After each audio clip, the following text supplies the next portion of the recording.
I'm Lucy, 30 female. I live in a small, quiet apartment that has always felt more like a library than a home, filled with the scent of old paper and the silence of stories long past. As an archivist, my life revolves around preserving history, piecing together narratives from forgotten documents. It's a peaceful existence, a stark contrast to the turbulent narrative of my own family, a story that has been defined by a single, catastrophic event for the last 10 years. A story in which I was cast as the villain, a role I never auditioned for, but was forced to play every single day. Before this story unfolds, I'd love to connect with you. Please let me know in the comments where you're watching from and what time it is in your corner of the world. It's amazing to see how far these stories can travel. The house I grew up in wasn't large, but it was full of light. Sunlight used to pour through the big bay window in the living room, illuminating dust motes dancing in the air and warming the hardwood floors. After the accident, it felt like a permanent gray cloud had settled over the roof, leaching the color from everything inside. The laughter that once echoed in the halls was replaced by a heavy, oppressive silence, broken only by the clipped, formal tones my parents adopted whenever they spoke to me. I was 20 years old when it happened. My sister, Chloe, was 16. It was a stupid, teenage argument, the kind that flares up and dies down in minutes. She had wanted to borrow my car to go to a party I knew my parents would never approve of. It was miles away, hosted by a senior with a reputation for trouble. I said no. I was the responsible older sister, the one who always followed the rules, and the thought of Chloe, my bright, bubbly, and sometimes reckless sister, being in a potentially dangerous situation terrified me. The argument escalated, voices were raised. "You're just jealous," she had screamed, her face red with fury. "You have no life, so you want to ruin mine." The words were like stones, heavy and sharp, and they hit their mark. I was a quiet, bookish sophomore in college, more comfortable in the library than at a party. Maybe she was right, but I held firm. "I don't care what you think, Chloe, you're not taking my car." I went for a walk to cool off, slamming the front door behind me. When I returned an hour later, the house was dark and my car was gone. A cold knot of dread tightened in my stomach. I called her phone again and again, each ring unanswered, each voicemail I left more frantic than the last. Then, the phone call that changed everything came not from Chloe, but from a state trooper. There had been an accident. Chloe had taken the car just as she'd threatened. She'd lost control on a rain-slicked country road, miles from the party she was so desperate to attend. The car was totaled, a mangled wreck of steel and shattered glass. Chloe was alive, but she was badly injured. A broken leg, a fractured wrist, and a severe concussion. But the worst injury, the one that would alter the course of our lives, was to her right arm. The doctors did what they could, but there was significant nerve damage. Chloe, a talented artist who could make a pencil and paper sing, would never have the same fine motor control again. Her dreams of becoming a professional painter were shattered along with the windshield of my Honda Civic. From that night on, the narrative was set in stone, authored by my parents, Brenda and Mark. In their version of the story, I was the catalyst. My refusal to just let her go had pushed her to act recklessly. My jealousy and controlling behavior had caused the argument that led to her stealing the car. If I had just been a better sister, a more understanding sister, none of it would have happened. They never said it in so many words, not at first. It was in their eyes, the cold disappointment in my father's gaze, the raw, aching grief in my mother's that curdled into resentment whenever she looked at me. It was in the way they rushed to Chloe's side, their whispers of comfort a stark contrast to the stony silence they offered me. I was the villain of the piece, the careless, cruel sister who had ruined her sibling's future. Chloe, for her part, never contradicted them. Lying in her hospital bed, pale and broken, she would look at me with a vacant expression that offered neither forgiveness nor blame. Her silence was its own kind of accusation, a blank canvas onto which our parents projected all their anger and sorrow. I tried to talk to her, to apologize for the fight, for not being there, for everything. But my words felt hollow, bouncing off the wall of our parents' carefully constructed narrative. The years that followed were a masterclass in quiet suffering. I moved out as soon as I graduated college, putting a physical distance between myself and the suffocating atmosphere of that house. But the emotional distance was impossible to achieve. Every family, dinner, every holiday was a fresh torment. My father would make passive-aggressive comments about responsibility and consequences, his eyes fixed on me. My mother would dote on Chloe, cutting her food if she struggled, fetching her a pillow for her bad arm, all while ignoring my presence. Chloe, meanwhile, adapted. She couldn't paint with the precision she once had, so she pivoted. With our parents' financial backing, she reinvented herself as a social media influencer, a lifestyle guru who preached positivity and overcoming adversity. Her bad arm became part of her brand, a symbol of her resilience. She would post photos of her abstract art, calling it her new style, a way of embracing her limitations. Her followers adored her. They saw a brave young woman who had triumphed over tragedy. They had no idea that the tragedy had a name and that her name was Lucy. I became an archivist, a profession that suited my quiet nature. I found solace in the ordered silence of the archives, in the tangible reality of historical documents. Here, stories were built on facts, on evidence, on primary sources. There was no room for emotional manipulation or biased narratives. It was a world away from my family, where history was rewritten daily to fit a more convenient truth. My boyfriend Daniel was my anchor in this storm. We met in my late 20s, a kind, steady paralegal with a sharp mind and a gentle heart. He listened patiently as I unburdened myself of the weight of the last decade, his expression a mixture of sympathy and outrage. "That's not fair, Lucy," he would say, his hand covering mine. "It was an accident. She stole your car. How is that your fault?" His validation was a balm on a wound that had never been allowed to heal. But even with his support, the shadow of my family's blame was long and dark. It colored every interaction, soured every memory. I was 30 years old, a professional with a life of my own, yet in my parents' house, I was still the 20-year-old girl who had ruined her sister's life. The weight of that accusation was a physical thing, a heaviness in my chest that never truly went away. I had spent 10 years accepting a story that was written for me, never once thinking to question its authenticity. I was an archivist, a keeper of facts, yet I had failed to investigate the most important story of all, my own. The truth, I would soon discover, was buried but not gone. It was waiting in a dusty box, filed away, a piece of paper that held the power to either exonerate me or condemn me for good. And I was about to find it. The 10th anniversary of the accident arrived not with a bang, but with the same quiet, suffocating dread that marked every other significant family date.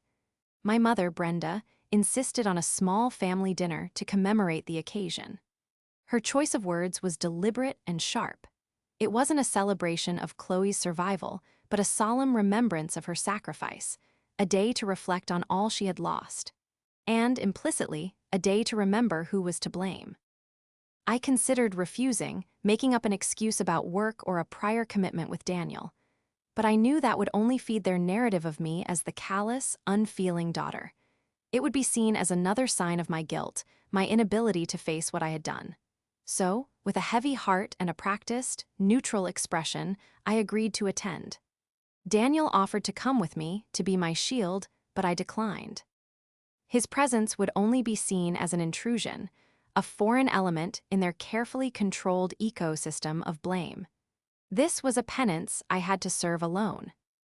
I walked into my childhood home, and the chill was immediate.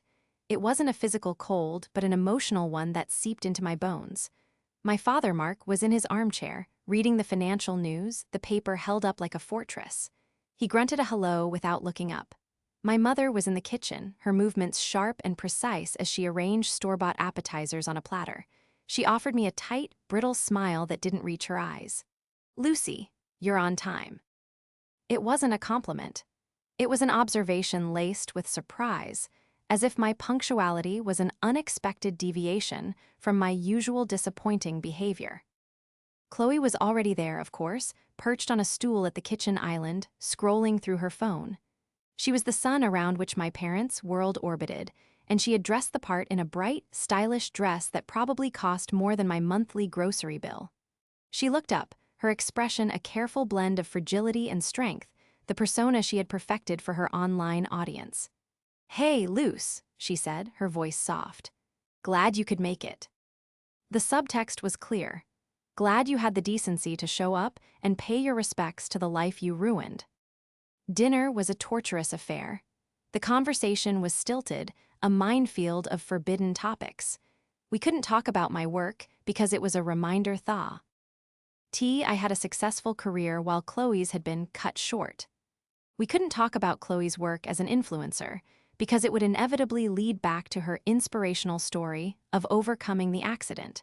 So we settled for safe, sterile topics: the weather, the rising price of gas, a neighbor's gaudy new lawn decorations. The main course was roast chicken, my father's specialty. As he carved the bird, he made a comment about how difficult it was to do with his mild arthritis. "It's a good thing I have two good hands," he said, pointedly not looking at me. "You never know when you might lose the use of one. It can change your whole life." I felt my jaw tighten, the fork heavy in my hand. I could feel my mother's eyes on me, watching for a reaction. Chloe just stared at her plate, a small, sad smile on her lips. This was their ritual, their symphony of passive aggression, and I was the captive audience. After dinner, my mother brought out a cake. On it, in elegant icing, were the words, "10 years of strength." It was for Chloe, a monument to her resilience. As we sat there, the flickering candlelight casting long shadows on the walls, my mother raised her glass of wine. "A toast," she said, her voice thick with emotion. "To Chloe, for 10 years of incredible bravery, for not letting a single, thoughtless act of selfishness define her future, for showing us all what it means to be a survivor." Every head turned to me. It was a direct hit, a cruise missile of blame launched across the dining room table. I could feel the blood drain from my face. I looked at Chloe, hoping for, I don't know, a flicker of protest, a shake of her head, something to show that this had gone too far. But she just sat there, basking in the glow of our mother's praise, the perfect, tragic heroine of their story. That was the moment something inside me snapped. It wasn't a loud, dramatic break, but a quiet, seismic shift. For 10 years, I had absorbed their blame. I had carried their anger and their grief because I thought I deserved it. I was the older sister. I should have been more patient. I shouldn't have argued. I shouldn't have walked away. My guilt had been a cage, and I had willingly locked myself inside. But sitting there, under the weight of my mother's toast, I realized it wasn't guilt I was feeling anymore. It was anger, a slow, burning rage that had been simmering beneath the surface for a decade. I was angry at them for their cruelty, for their relentless, suffocating blame. I was angry at Chloe for her passive acceptance of their narrative, for allowing me to be the villain in her life story. And most of all, I was angry at myself for letting them do it. I excused myself from the table, my voice a strangled whisper. I went to the bathroom and splashed cold water on my face, my reflection a pale, hollow-eyed stranger. I had to get out of there. As I walked down the hall, I passed the small study where my father kept his files. The door was slightly ajar. On his desk, I saw a neat stack of manila folders. It was just a random observation, but it planted a seed. My father was a meticulous accountant, a man who kept records of everything. My mother, a retired nurse, was just as organized. Their lives were a testament to documentation and order. The thought hit me with the force of a physical blow. The accident, there would have been paperwork, insurance claims, medical records, a police report. In 10 years, I had never once seen the official police report. I had accepted my family's version of events without question. Why? Because I was 20 years old, consumed by guilt and fear, and they were my parents. I trusted them. I believed their story because it was the only one I was ever told. The drive home was a blur. The anger that had ignited at the dinner table was now a roaring bonfire. Daniel was waiting for me when I got back to my apartment. He took one look at my face and pulled me into his arms. I told him everything, the dinner, the toast, the suffocating weight of it all. And then I told him about the police report. "I've never seen it, Daniel," I said, my voice trembling with a strange mixture of fear and excitement. They told me what happened. The police at the scene, my parents, they all said she lost control on a wet road. That's all I ever knew. Daniel, the ever-practical paralegal, grew very still. His expression sharpened. A single vehicle accident, he said, more to himself than to me. There would have been a full report, an investigation, witness statements if there were any. It would all be documented. My parents are moving next month, I said, the pieces clicking into place with a terrifying clarity. They're downsizing. Mom asked me to come over next weekend to help them clear out the attic, go through old boxes of our stuff from when we were kids. Daniel's eyes met mine, and in them, I saw the reflection of my own burgeoning hope. If there's a copy of that report anywhere, he said, his voice low and steady, it's probably in that house. For the first time in a decade, a sliver of light pierced through the gray cloud that had followed me.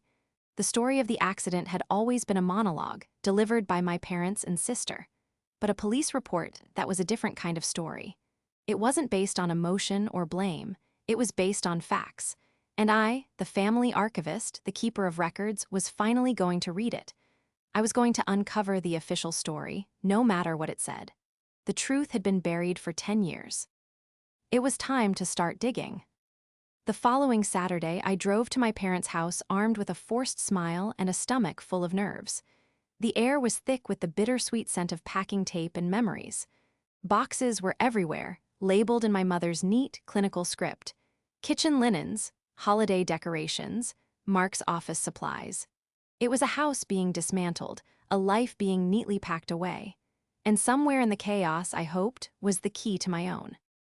My mother directed me to the attic. "Your and Chloe's things are up there," she said, her tone brisk and businesslike.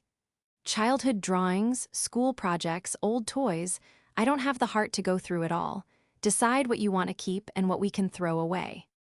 The attic was just as I remembered it, hot, stuffy, and smelling of cedar and dust.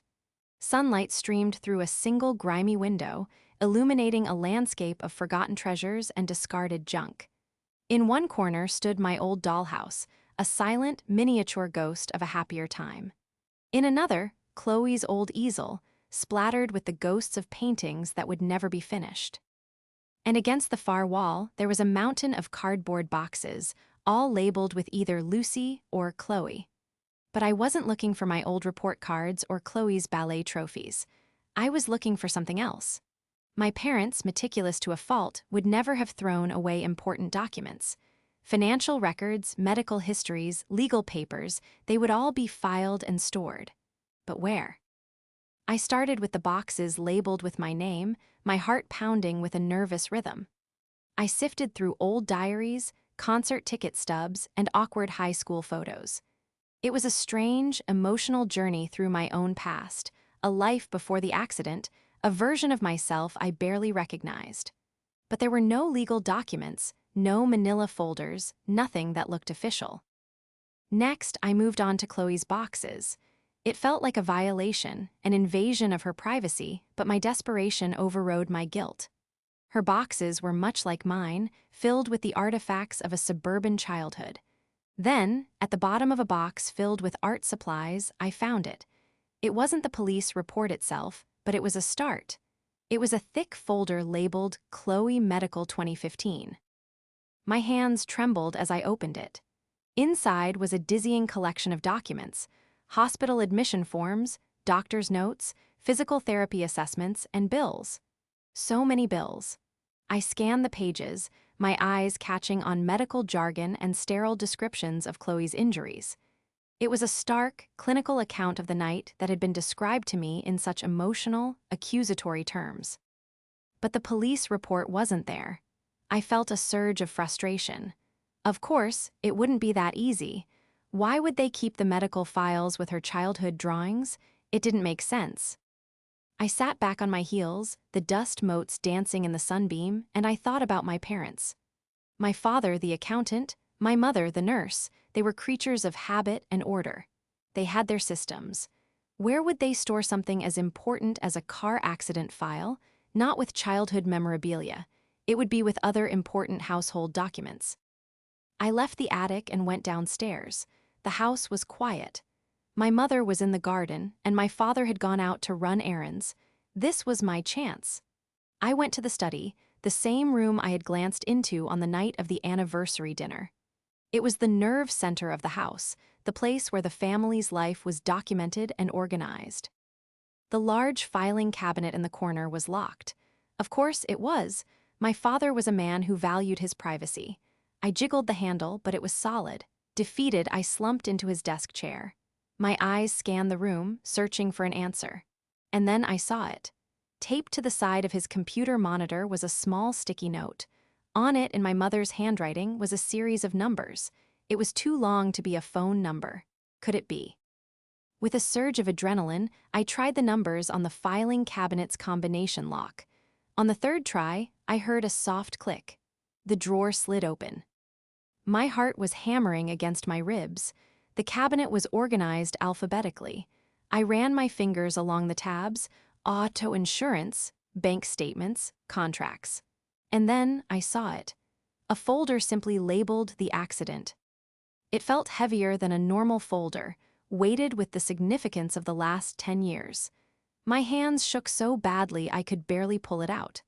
I closed the cabinet, my ears straining for the sound of my parents' car in the driveway. I had to be quick. I took the folder and walked, as calmly as I could, back up to the attic. I needed a safe place to look at it, a place where I wouldn't be discovered. I burrowed into a corner, behind a stack of old winter coats, the smell of mothballs filling my nostrils. I opened the folder. Inside was a collection of documents, all neatly paperclipped together.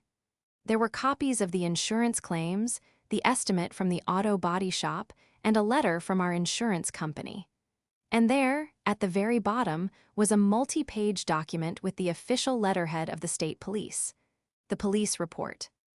The first page listed the basic details: date, time, location, vehicle information, and the name of the driver, Chloe. My eyes scanned the description of the scene, the words wet road conditions, loss of control, single vehicle. It was all consistent with the story I had been told. I felt a pang of disappointment. Was that it? Was this just a confirmation of the narrative I had been force-fed for a decade? But then I turned the page. And that's when I saw it. A section I had never known existed. It was titled Driver Statement Summary.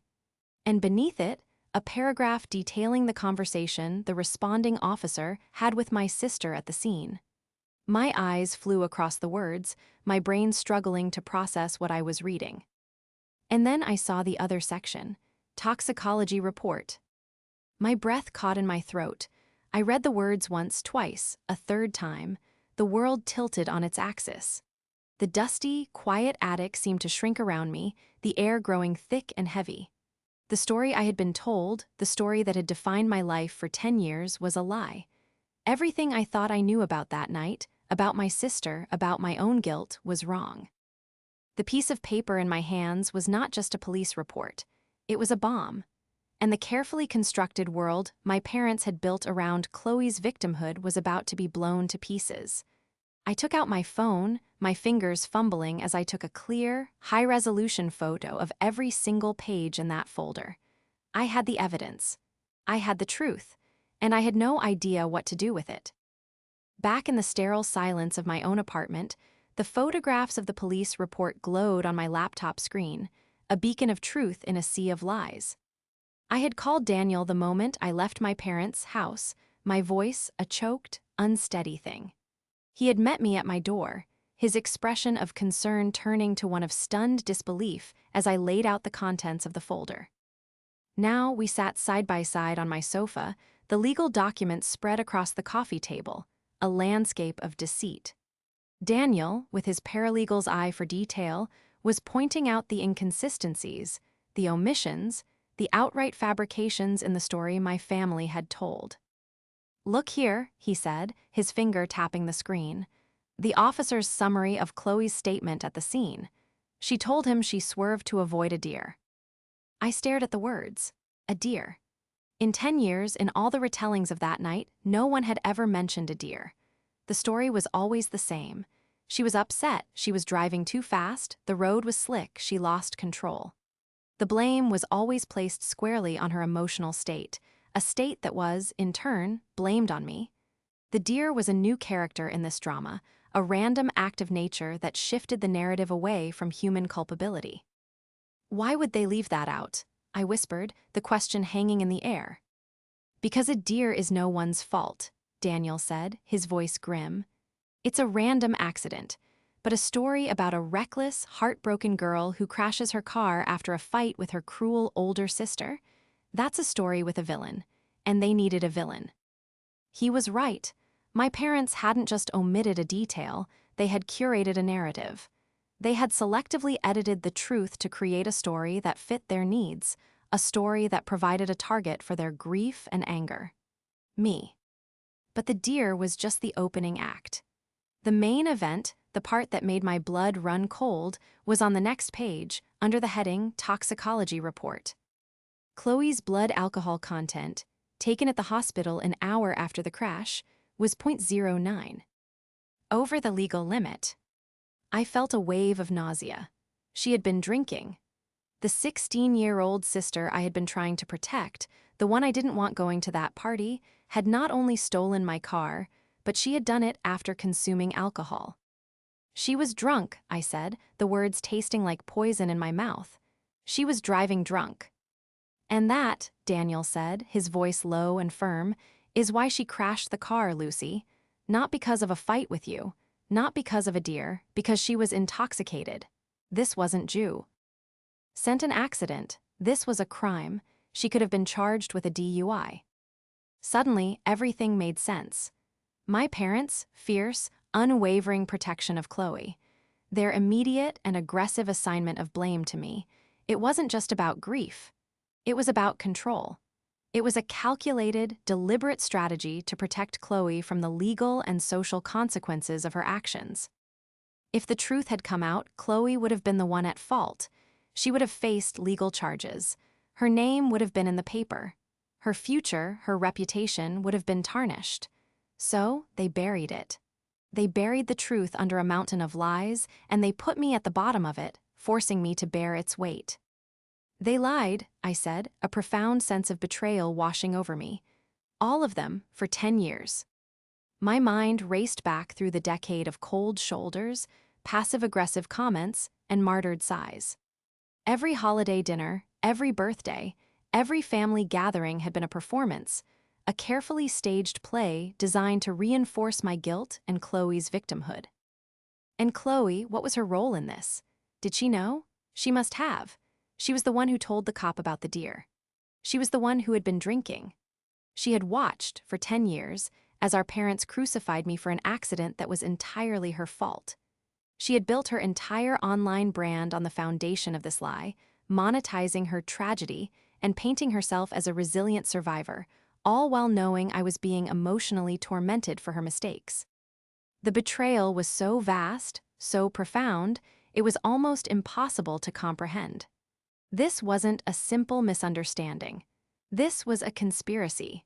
My own family had conspired against me, sacrificing my emotional well-being to protect Chloe's reputation. What do I do? I asked Daniel, my voice small. The anger from the day before had been replaced by a deep, aching hurt. The truth was supposed to set me free, but right now, it felt like another kind of cage. Daniel was quiet for a long moment, his eyes on the report. "You have a choice," he said finally. "You can keep this to yourself, knowing the truth for your own peace of mind, or you can use it." "Use it?" "You can confront them," he said, his gaze meeting mine. "You can show them the report. You can force them to acknowledge what they did. You, Lucy, are an archivist. You deal in primary sources. Well, you have the ultimate primary source now. You have the truth in black and white. You can't change the last 10 years, but you can sure as hell redefine the future." He was right. For a decade, my family's story had been a work of fiction, but I held the nonfiction version in my hands. The power, for the first time, was mine. The question was, did I have the courage to use it?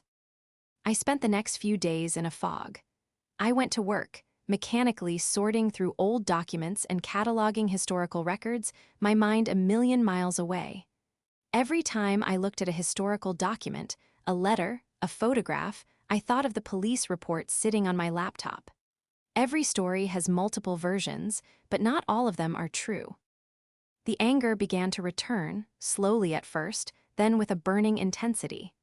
It wasn't just about the lie anymore. It was about the injustice. It was about the 10 years of my life they had stolen, the years I had spent believing I was somehow responsible for my sister's pain. The years I had walked on eggshells, apologized for things I didn't do, and accepted a role I didn't deserve. I had been their scapegoat, the emotional landfill for their grief, their fear, and their shame. They had protected Chloe, but they had destroyed a part of me in the process. By the end of the week, the hurt had crystallized into a cold, hard resolve. Daniel was right. I couldn't change the past, but I could reclaim my own narrative. I could take the story they had written and burn it to the ground, and I would use the truth as the match. I sent a simple text message to my parents and Chloe. "We need to talk. I'm coming over on Sunday at noon. All of you need to be there." There was no request, no question. It was a summons. The archivist had found the evidence. Court was about to be in session. The days leading up to Sunday were the longest of my life. I felt like a different person, someone I hadn't met before. The quiet, accommodating Lucy who tiptoed around her family's feelings was gone. In her place was a woman with a purpose, fueled by a decade of suppressed anger and the righteous clarity of the truth. I prepared for the meeting with the meticulousness of an archivist preparing an exhibit. I printed out high-quality copies of the entire police report. I used a highlighter to mark the key sections, Chloe's statement about the deer, and the toxicology report showing her blood alcohol level. I also printed the insurance documents and the letter from the insurance company, which I now saw in a new light. It all painted a picture not of a tragic accident, but of a carefully managed cover-up. Daniel was my rock. He helped me role-play the conversation, anticipating their reactions, their denials, their attempts to shift the blame once again. "They will try to gaslight you," he warned. "They will say you're misinterpreting it, that you're dredging up the past to hurt them. Don't let them. Stick to the facts. The document is your shield and your sword." On Sunday morning, I dressed with deliberate care. Not in anything flashy, but in a simple, professional outfit that made me feel grounded and confident. I was not the emotional, guilty 20-year-old anymore. I was a 30-year-old woman who had come to present the facts. When I walked into my parents' house, the atmosphere was already tense. The three of them were sitting in the living room, arranged like a tribunal. My father in his armchair, my mother on the sofa, and Chloe curled up in the corner, looking pale and nervous. They had clearly been discussing my text message, preparing their defense. "Well, you're here," my father Mark said, his voice gruff. "You said we needed to talk. This seems very dramatic, Lucy." "It is dramatic," I said, my voice calm and steady, betraying none of the turmoil inside me. "We're going to talk about the last 10 years. We're going to talk about the story you've all been telling. And then I'm going to tell you the true story." I walked to the coffee table and placed 4 identical folders on its surface, one for each of them and one for me. "I'd like you to open these," I said. My mother, Brenda, looked at the folder with suspicion. "What is this?" "It's a copy of the official police report from Chloe's accident," I said, "along with some other interesting documents from that time. I found them when I was helping you pack. You know, since you're so meticulous with your record keeping." A flicker of panic crossed my father's face. Chloe's eyes widened. My mother's lips thinned into a hard line. Slowly, hesitantly, they each opened their folder. Silence descended on the room, thick and heavy, broken only by the rustle of paper. I watched their faces as they read. I saw the moment the color drained from my father's cheeks as he saw the highlighted section about the deer. I saw my mother's hand fly to her mouth when she got to the toxicology report. And I saw Chloe, she didn't look surprised. She looked caught. She just stared at the page, her carefully constructed mask of victimhood crumbling before my eyes. "Where did you get this?" my mother finally whispered, her voice barely audible. From the accident file in the study, I said, my gaze unwavering. The file that contains the truth you've been hiding for a decade. My father threw the folder down on the table. This is a private family matter, Lucy. You had no right. No right? I laughed, a sharp, bitter sound that surprised even me. I had no right? You three sat at that dining room table a week and a half ago and toasted to Chloe's strength while accusing me of a thoughtless act of selfishness. You have blamed me, ostracized me, and emotionally tortured me for 10 years for an accident that had absolutely nothing to do with me. And you want to talk about rights. We were trying to protect your sister, my mother cried, her voice rising. She was a child, her life would have been ruined. A DUI charge, a criminal record, what were we supposed to do? You were supposed to be parents, I shot back, my voice rising to match hers. You were supposed to teach her about accountability and consequences, but instead you taught her that it's okay to lie, to shift blame as long as it protects her. And you needed someone to blame, didn't you? So you chose me. I was convenient, the responsible older sister. It was so easy to pin it all on me. I turned my attention to Chloe, who was still staring at the papers, her face pale. And you, I said, my voice dropping, laced with a decade of pain. You let them do it. You sat there and watched them blame me. You built a career on being a survivor of a tragedy, but you were never the victim, were you, Chloe? You were the cause, you drove drunk, you crashed my car, and you let me take the fall. Chloe finally looked up, her eyes swimming with tears. I was 16, she whispered, her voice trembling. I was scared. I didn't know what to do. You could have told the truth, I said, my voice cracking. At any point in the last 10 years, you could have told the truth. When you saw what it was doing to me, to our relationship, you could have said something. But you didn't. You stayed silent. Your silence was a lie every single day for 10 years. The room was filled with the wreckage of their deceit. The carefully constructed narrative was in shambles, and they were left exposed, stripped of their self-righteous anger and martyr complexes. My father looked old and defeated. My mother was weeping silently into her hands. And Chloe looked like the scared 16-year-old she claimed to be. For a moment, I felt a pang of something that resembled pity, but it was quickly extinguished by the cold, hard reality of what they had done. They hadn't just lied. They had actively and deliberately sacrificed my well-being for their own convenience. I have carried your shame for 10 years, I said, my voice regaining its strength. I have lived in the shadow of a crime I didn't commit. I have let you define me by your lies, but that ends today. This, I said, gesturing to the police report, is the story now, the true one, and it's the only one I will be acknowledging from now on. I stood up, my legs feeling steadier than they had in years. I had said what I needed to say. I had presented the evidence. The verdict was in. I don't know what our relationship will be after this, I said, looking at each of them in turn.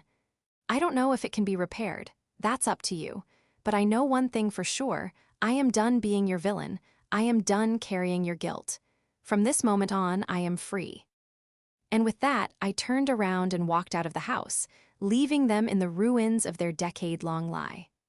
The front door clicked shut behind me, and for the first time, it felt like I was closing the door on a prison, not a home. The weight in my chest, the one I had carried for so long, was gone. Walking away from that house was like taking my first breath after nearly drowning. The air felt cleaner, the sun brighter. I had spent a third of my life as a prisoner of their narrative, and with one calculated confrontation, I had set myself free. But I knew the battle wasn't over. It had just entered a new phase. The immediate aftermath was a deafening silence. For 3 days, I heard nothing from my family. No angry phone calls, no tearful texts, no desperate emails. It was as if, by revealing their lie, I had ceased to exist. In a way, the old me had. The compliant, guilt-ridden Lucy was gone, and they didn't know how to deal with the woman who had replaced her. Daniel was my constant support. He listened as I replayed the confrontation over and over, analyzing every word, every reaction. You did the right thing, he assured me, his hand a warm, steady presence on my back. You gave them the truth. What they do with it now is on them. But I knew my family. My parents were masters of control, and Chloe had built her entire identity around a lie. They wouldn't let the narrative slip from their grasp so easily. I suspected they were conferring, planning their next move, trying to figure out how to spin this, how to regain the upper hand. The first move came not from my parents, but from Chloe. It was an Instagram post. A picture of her, looking wistfully out a window, a single tear tracing a path down her perfectly made-up cheek. The caption was a masterpiece of manipulative vagueness. Sometimes the people who are supposed to love you the most can wound you the deepest, it read. The past is a complicated thing, and old wounds can be reopened with careless words. Healing is not a straight line, sending love to anyone else out there struggling with family pain. Family drama healing journey, truth is complex. I stared at my phone, a cold fury rising within me. She was trying to co-opt my truth, to twist it into another chapter of her victimhood story. She was painting me as the aggressor, the one who had inflicted family pain with careless words. She was trying to get ahead of the story, to control the narrative before it could be used against her. Her 200,000 followers were lapping it up, flooding her comments with messages of support and sympathy. Stay strong. You're an inspiration. Family can be the worst. That was when I knew that a private confrontation wasn't enough. They had made my guilt a public spectacle within the family for years. Chloe was now trying to make her fabricated pain a public spectacle online. My truth, the real, documented truth, deserved to be heard beyond the four walls of that living room. My plan was cold, calculated, and utterly ruthless. I was an archivist. I dealt in evidence and public records. It was time to make my evidence a matter of public record. I created a simple, anonymous blog post on a platform that allowed for easy sharing. The title was stark: 10 Years a Lie, the true story of an influencer's tragic accident. In the post, I laid out the entire story, from the argument on the night of the accident to the confrontation in the living room. I wrote it calmly and factually, just as I had presented it to my family. I didn't use names, instead referring to my sister, the influencer, my mother, and my father. And then I uploaded the evidence. I posted the clear, high-resolution photographs of the entire, unredacted police report, the page detailing the swerving to avoid a deer, the page with the .09 BAC clearly visible. I also included a link to Chloe's Instagram PR, AFL and screenshots of her recent post about family pain, as well as older posts where she referred to her life-altering accident and her journey of overcoming a tragedy that wasn't her fault. I created a new, anonymous email address and sent the link to the blog post to a handful of local gossip columnists and online news outlets that covered social media influencers. The subject line was simple: the truth behind Chloe's Instagram handle's inspirational story. And then I sent the link to a few select members of my extended family, aunts, uncles, and cousins who had, over the years, treated me with a mixture of pity and contempt, having fully bought into my parents' narrative. My final act was to text the link to my parents and to Chloe. My message was simple: you wanted to control the story. Now everyone can read the primary source. Then I turned off my phone, made a cup of tea, and sat with Daniel to watch a movie. For the first time, I didn't care about their reaction. I had presented the facts to the court of public opinion. The verdict was no longer in my hands. It took less than 24 hours for the bomb to detonate. My phone, when I finally turned it back on the next day, was a smoldering crater of notifications. The blog post had gone viral. It had been picked up by one of the online news outlets, and from there, it had spread like wildfire. Chloe's Instagram comments section was a war zone. Her loyal followers were fighting with a new influx of commenters who were calling her a liar and a fraud. Chloe, the DUI, became a trending topic on Twitter. My extended family was in an uproar. My phone was flooded with texts from aunts and uncles, apologizing, saying they never knew, that they were horrified. My cousin Sarah, who had always been the coldest to me, called me, weeping. "I'm so sorry, Lucy. We just believed them. I'm so sorry." But the most significant communication came in the form of a single, frantic voicemail from my father. His voice, usually so steady and commanding, was cracking with panic. "Lucy, please, call me. Take it down. You're destroying your sister's life. You're destroying this family. You're destroying this family." The irony was staggering.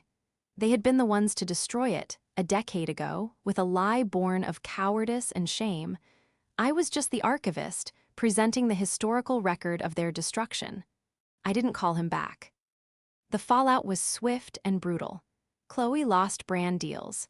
Companies that had sponsored her posts, eager to be associated with her inspirational story, were now scrambling to distance themselves from her.